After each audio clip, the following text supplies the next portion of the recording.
مجھے یہاں پر بیٹھے ہوئے صبح سے لے کر شام ہو گئی تھی اور ابھی تک میں اسی طرح غبارے لے کر بیٹھا ہوا تھا۔ میرا ایک بھی غبارہ ابھی تک فروخت نہیں ہوا تھا۔ مجھے حیرت ہو رہی تھی آج کل کے بچوں پر، جنہیں غباروں میں، کھلونوں میں کوئی دلچسپی نہیں رہی تھی۔ شاید ان موبائلوں اور لیپ ٹاپ نے ان کھلونوں کی قدر کم کر دی تھی۔ کئی بچے میرے پاس آ کر رکتے، اپنے ماں باپ سے ضد کرنے لگتے کہ انہیں یہ غبارے ہر حال میں چاہیے، اور کبھی تو ان کے ماں باپ انہیں ڈانٹ ڈپٹ کر وہاں سے لے جاتے اور کچھ انہیں غبارے لے کر دے دیا کرتے تھے۔ ایسے ہی بچے اور لوگ مجھے بہت پسند تھے، جن کی وجہ سے میری روزمرہ کی آمدن بن جاتی تھی اور اتنے پیسے بن جاتے تھے کہ گھر والے 2 وقت کھانا پیٹ بھر کر کھا سکتے تھے۔ مگر آج تو صبح سے لے کر شام ہو گئی تھی اور ابھی تک ایک بھی غبارہ میں بیچ نہیں سکا تھا۔ میں اب مایوسی سے چلتے ہوئے گھر جانے لگا تھا، گو کہ میرا گھر شہر سے اچھے خاصے فاصلے پر تھا۔ پیدل آتے جاتے مجھے 1 گھنٹہ گزر جاتا تھا۔ میرے پاس کوئی سواری نہیں تھی اور میں رکشے یا ٹیکسی جیسی عیاشی کا بھی متحمل نہیں ہو سکتا تھا، کیونکہ جو پیسے میں کرائے پر لگاتا اسی پیسوں سے میں گھر کی کوئی ضرورت پوری کر سکتا تھا۔ تبھی میں چلتے چلتے گھر آ گیا۔ اس وقت میں قبرستان کے پاس سے گزر رہا تھا۔ وہاں پر چھوٹے چھوٹے بچے کھڑے تھے۔ مجھے دیکھ کر وہ لپک کر میرے پاس آ گئے، غباروں کو للچائی ہوئی نظروں سے دیکھنے لگے، مگر وہ منہ سے غباروں کو مانگ بھی نہیں پا رہے تھے۔ یہ دیکھ کر میں سمجھ گیا کہ وہ غریب بچے تھے اور یقیناً ان کے پاس پیسے نہیں تھے۔ ایک پل کو میں نے سوچا کہ میں یہ غبارے گھر لے جاتا ہوں اور کل میں ان کو بیچ دوں گا، مجھے ان کے پیسے مل جائیں گے۔ مگر پھر جب میرا ان بچوں کی آنکھوں پر دھیان گیا تو میں نے پھر کچھ غبارے ان بچوں کو دے دیے۔ غبارے پا کر ان کے چہرے خوشی سے کھل اٹھے تھے۔ میں نے ایک نظر ان کے پھٹے پرانے لباس پر ڈالی، ان کے پاؤں میں بھی جوتوں کی قید سے آزاد تھے۔ غبارے پا کر وہ مجھے دعائیں دیتے ہوئے وہاں سے چلے گئے تھے۔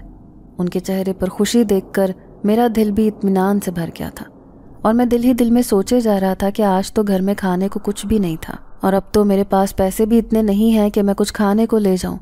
میں کیا کروں؟ ابھی میں یہ سب کچھ سوچ ہی رہا تھا کہ میں تھوڑا سا اور آگے آیا تو وہاں پر ایک اجنبی مرد کھڑا تھا۔ اس کے ہاتھ میں ایک بڑا سا شاپر تھا۔ مجھے دیکھ کر وہ ایک جگہ پر رک گیا۔ اس نے مجھے سر سے لے کر پاؤں تک دیکھا۔ میرا پرانا لباس، خستہ حال ٹوٹی ہوئی چپل میری حالت کی گواہی دے رہے تھے۔ اس نے وہ شاپر میرے حوالے کیا اور وہاں سے جانے لگا، تو میں اسے مخاطب کر کے پوچھنے لگا کہ شاپر میں کیا ہے؟ وہ اجنبی مسکرا دیا، کہنے لگا اس میں کچھ راشن کا سامان ہے جو میں کسی ضرورت مند انسان کے لیے لے کر کھڑا تھا۔ مجھے لگتا ہے کہ تم اس کے حقدار ہو، تم ضرورت مند ہو۔ اس کی بات سن کر مجھے ایسے لگا جیسے کسی نے میرا آدھا بوجھ کم کر دیا ہو۔ وہ شخص میرے لیے اجنبی تھا۔ میں نے آج سے پہلے اس انسان کو یہاں پر کہیں نہیں دیکھا تھا۔ میں اسے دل ہی دل میں دعائیں دیتے ہوئے اپنے گھر آ گیا۔ جب گھر آیا تو اماں سخت پریشان تھی، یہاں سے وہاں چکر کاٹ رہی تھی۔ مجھے دیکھ کر انہوں نے اطمینان کا سانس لیا، کہنے لگیں کہ آج تمہاری خالہ آ رہی ہیں، ان کا آج رات یہیں پر رکنے کا ارادہ تھا، اور آج وہ تمہاری بہن کی شادی کی تاریخ فکس کرنے کے لیے آ رہی ہیں۔ میں یہ سوچ سوچ کر پریشان ہو رہی تھی کہ اب کیا ہوگا، اور اگر آج بھی تم راشن لے کر نہیں آئے تو میں ان کو کھانے میں کیا دوں گی؟ اماں کو میں نے کہا کہ یہ کسی نیک انسان نے میری مدد کی ہے، اور پھر میں نے اپنا سامان ایک کمرے میں رکھ دیا۔ ہاتھ منہ دھونے کے بعد میں اپنی دونوں بہنوں کے پاس آ کر بیٹھ گیا۔ یہ میرا روزمرہ کا معمول تھا کہ کام سے واپس آنے کے بعد میں تھوڑی دیر گھر والوں کے پاس بیٹھتا تھا اور پھر میں اپنے کمرے میں آرام کرتا تھا۔ تبھی امی ہمارے پاس آئیں، کہنے لگیں کہ اس میں تو بہت زیادہ سامان ہے، اس میں تو سبزی گوشت کے علاوہ دالیں اور تمام روزمرہ کی چیزیں موجود ہیں۔ یہ تو کوئی بہت ہی زیادہ خدا ترس اور نیک انسان تھا جس نے ہماری اتنی مدد کر دی۔ خدا کا شکر ہے کہ آج اس نے ہماری عزت رکھ لی۔ یہ سب سن کر میں بھی بہت حیران ہوا تھا۔ پھر اسی دن خالہ رات کو یہیں پر رکی تھی۔ انہوں نے 1 مہینے کے بعد میری بہن کی شادی کی تاریخ رکھ دی تھی۔ یہ سن کر میں پریشان ہو گیا کہ 1 مہینے کے اندر اندر ہم شادی کی کیسے تیاری کریں گے۔ جب میں نے امی سے اپنی پریشانی کا ذکر کیا تو امی کہنے لگیں کہ فکر مت کرو، اللہ نے چاہا تو سب کچھ ہو جائے گا، اور ویسے بھی تمہاری خالہ کو ہمارے حالات کا پتہ ہے۔ انہوں نے تو منع کیا ہے کہ ہم سائرہ کو بے شک 2 جوڑوں میں رخصت کر دیں، وہ اسے اپنی بیٹی بنا کر لے جا رہے ہیں، بہو نہیں۔ وہ تو ٹھیک ہے امی، مگر ہم اپنی بہن کو خالی ہاتھ کیسے رخصت کر سکتے ہیں؟ اگر آج ابو زندہ ہوتے تو آج ہمارے حالات کتنے مختلف ہوتے، اور کیا آج وہ سائرہ باجی کو اس طرح خالی ہاتھ گھر سے رخصت کرتے؟ میری بات سن کر امی آپ دیدہ ہو گئی، کہنے لگیں کہ جب تک تمہارے ابو زندہ تھے وہ خود اپنی زمینوں کا چکر بھی لگاتے تھے،